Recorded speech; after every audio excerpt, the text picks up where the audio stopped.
Muy buenos días, queridos hermanos y hermanas en Cristo. En este sábado santo en el que estamos pronto ya a vivir la vigilia pascual, en la que acompañamos al Señor en este momento de dolor, de sufrimiento, en el que también nace en nosotros la esperanza de verlo resucitar como una promesa que es tan propia de Él, ¿no? Porque ha venido al mundo ¿para qué? Para hacernos todos hijos de Dios y como tal regalarnos la salvación. Pues bien, me gustaría partir de una pregunta sobre todo a raíz de lo que estamos viviendo, y no me quiero concentrar solamente en el coronavirus, sino que lo que venimos arrastrando como sociedad hace ya bastante tiempo. ¿Somos cristianos de sepulcro o somos cristianos de resurrección? Fíjese que me hago la pregunta porque muchas veces, y sabemos que como cristianos tenemos que pasar por el sepulcro. Evidentemente, Jesucristo estuvo en el sepulcro. Pero la gran diferencia entre el cristiano de verdad y el cristiano a medias es que el cristiano a medias se queda en el sepulcro y el cristiano de verdad es un cristiano de resurrección. Y quedarse siendo cristiano de sepulcro nos va generando en nuestra vida incertidumbre, miedo, ceguera, temores, todo signo de desesperanza, hasta la misma muerte, que es signo de pecado. Los discípulos de Emaús absolutamente desorientados, devastados, los mismos discípulos escondidos, guardados en una casa, encerrados en una casa, sin saber qué hacer, habiendo esperado que el Señor resucitara, no pasaba absolutamente nada. Tanto es así que le dicen, bueno, ¿y tú eres el único que no sabe lo que ha pasado? ¿Acaso no sabes que el Hijo de Dios se hizo hombre, murió por nosotros y que resucitaría y resulta ser que no ha pasado nada? Hombres de poca fe, hombres de sepulcro, hombres de miedos, de ceguera, de esa incapacidad de poder ver con los ojos de Dios. Pues bien, los quiero invitar a que seamos cristianos de resurrección. ¿Y cuál es la gran diferencia? Bueno, que el cristiano de resurrección es el cristiano que nace, vive y se desarrolla profundamente, no solo su fe, sino que también su vida, desde la esperanza, desde la caridad, el amor cristiano y desde la certeza de la vida eterna, esa vida que el Señor nos tiene prometida. Esa es la invitación. Tenemos que ser cristianos que pongamos la atención en la resurrección, no en lo demás, sino que en el culmen de nuestra vida de fe y en el culmen de nuestra vida cristiana.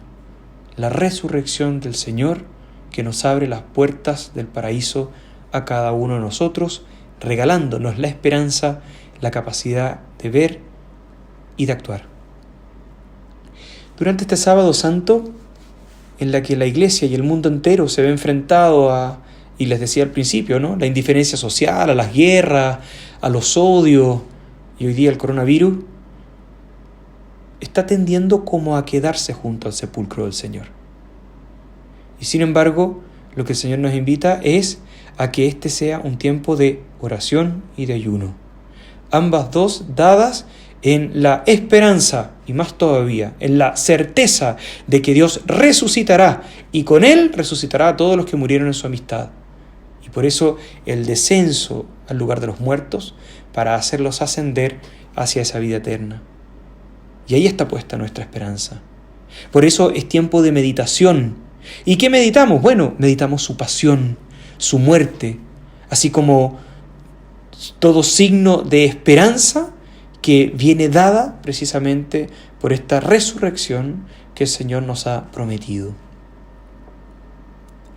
En el Evangelio de Juan, capítulo 3, del versículo 16 al 21, les doy algunas pistas nomás para que podamos ir, ¿cierto?, a la palabra de Dios, al Evangelio y meditemos desde ahí. Dice muy claramente, tanto amó Dios al mundo que dio a su Hijo único, para que todo el que crea en Él no perezca. Miren el término, no perezca, sino que tenga vida eterna. Y para no perecer, tenemos que eliminar de nosotros todo signo de muerte. miedos, incertidumbres, cegueras, temores, desesperanza, anhelos humanos.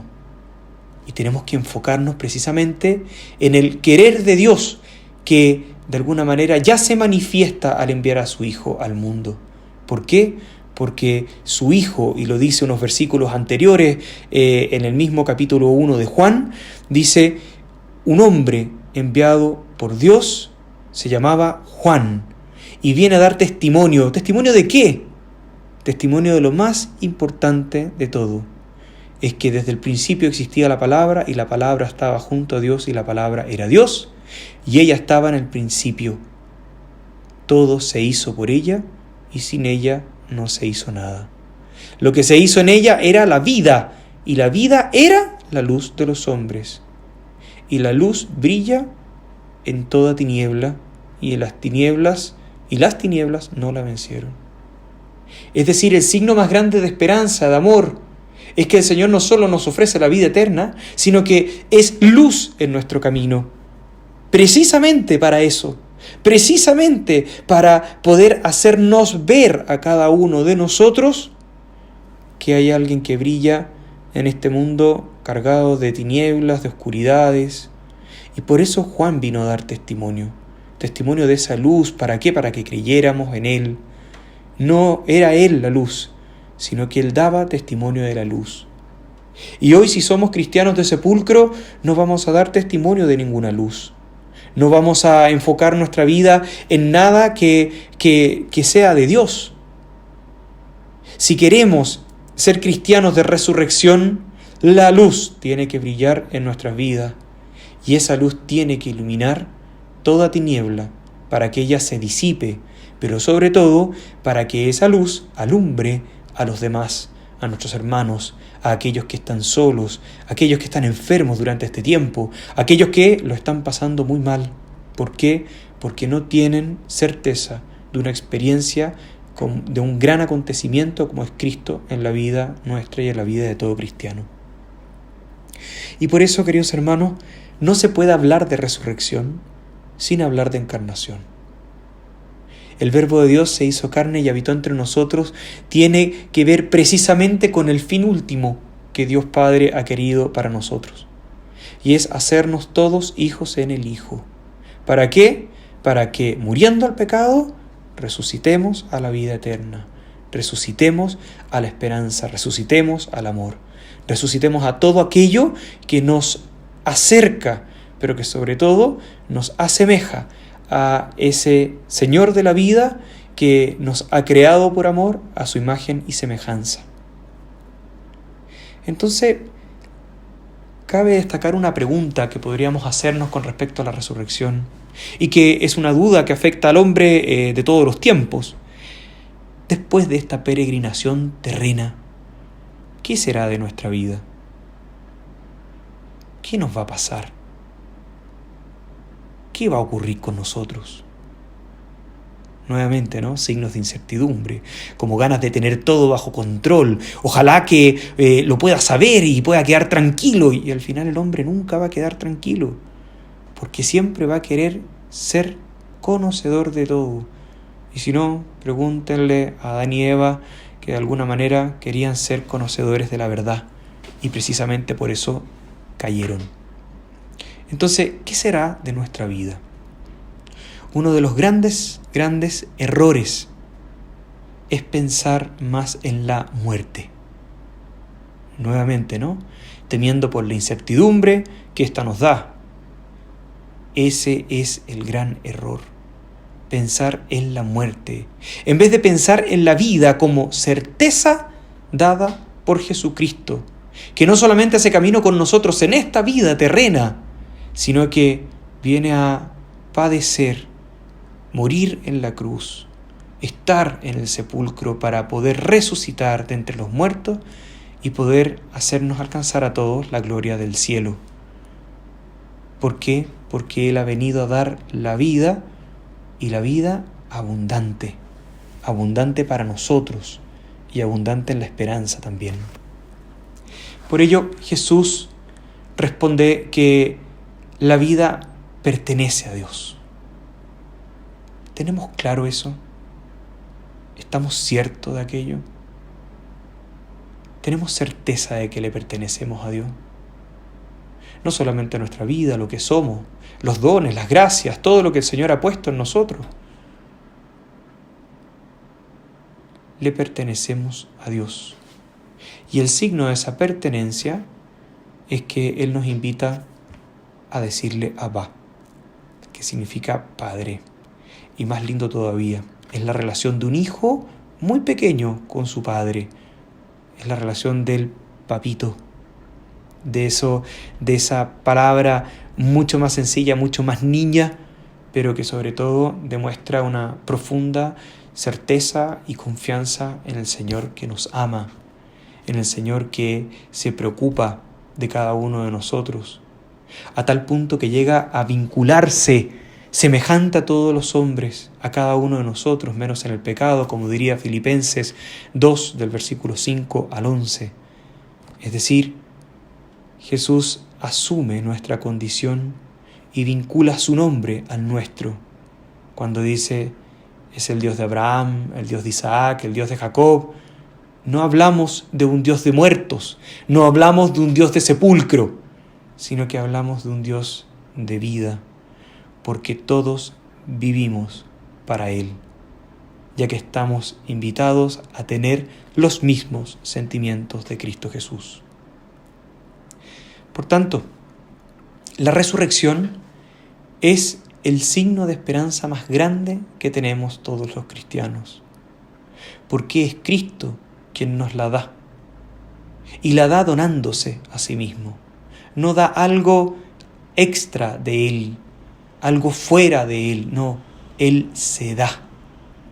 Y se da a la muerte y a la muerte de cruz para alcanzarnos a cada uno de nosotros por medio de su resurrección la vida eterna. Para alcanzarnos el gozo de sabernos profundamente amados por Él. Para alcanzarnos la alegría de esa luz que es Cristo, que ilumina nuestra vida, que ilumina nuestro caminar y que ilumina también nuestras certezas en Él.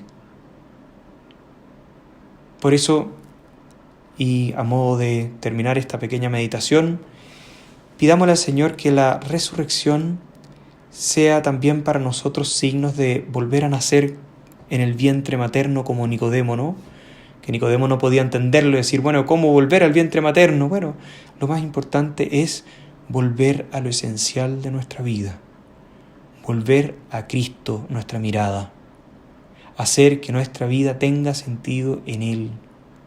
Y entonces, siendo capaces de despojarnos del hombre viejo, del hombre pecador, del hombre o de la mujer de la desesperanza, del hombre o de la mujer de los agobios, pasemos a este hombre y mujer nueva, el nuevo Adán, la nueva Eva, que es figura, ¿cierto?, de nuestra iglesia que vuelve una y otra vez, vuelve a renacer en la figura de Cristo Jesús y que nos vuelve a dar vida y vida abundante en Él y que nos vuelve a decir, aquí estoy yo, no teman, aquí estoy yo.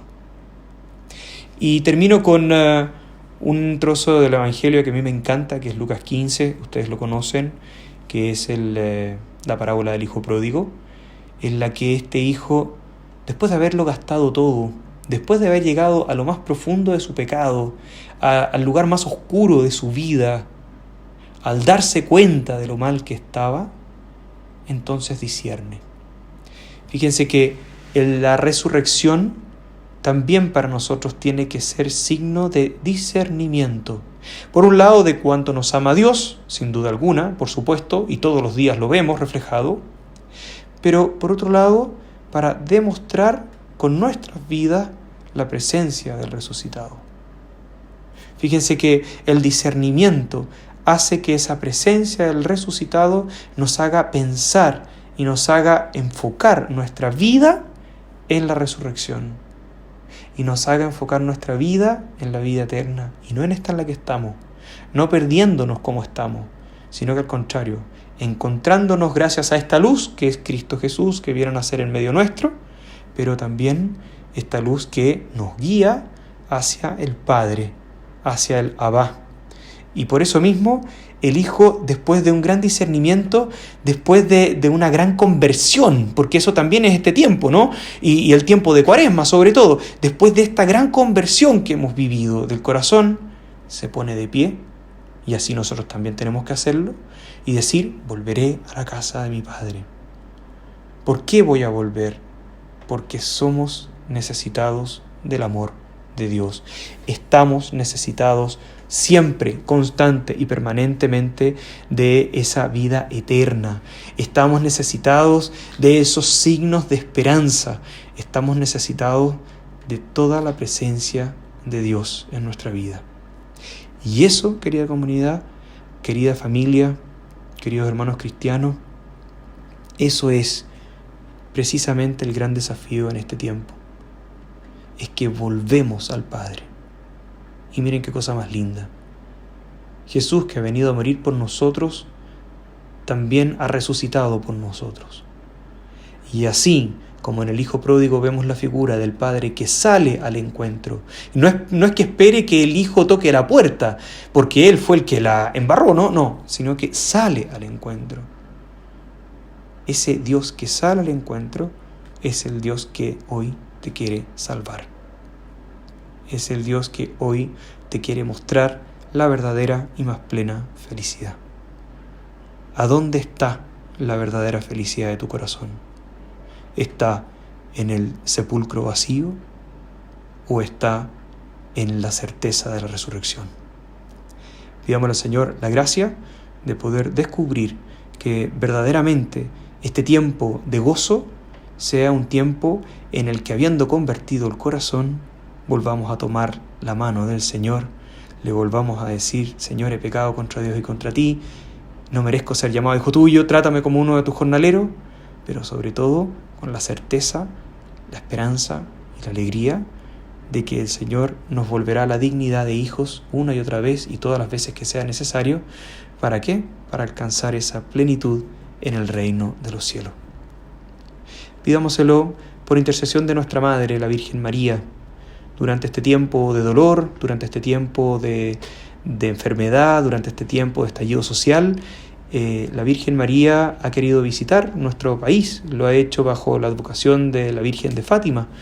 Pidámosle también a nuestra Madre, bajo la advocación de Fátima, que nos acompañe, que nos ayude, que nos muestre el rostro de su Hijo, que nos haga volver a Él, que nos haga decir sí como ella supo decir sí, y que nos haga también responsables de esta historia de salvación, no solo de cada uno de nosotros, sino que de esta historia de salvación también de todos nuestros hermanos. ¿Por qué? Porque estamos llamados no solo a convertirnos, sino que también a convertir, y hacerlo desde el testimonio más grande que hemos tenido en nuestra vida. Y ese testimonio es la presencia del resucitado, que con su profundo amor se ha entregado por cada uno de nosotros. Por intercesión de nuestra Madre, que Dios los bendiga, los ilumine y les regale un domingo de resurrección maravilloso, en el cual vuelva la alegría a nuestro corazón y a nuestras vidas. Que Dios los bendiga.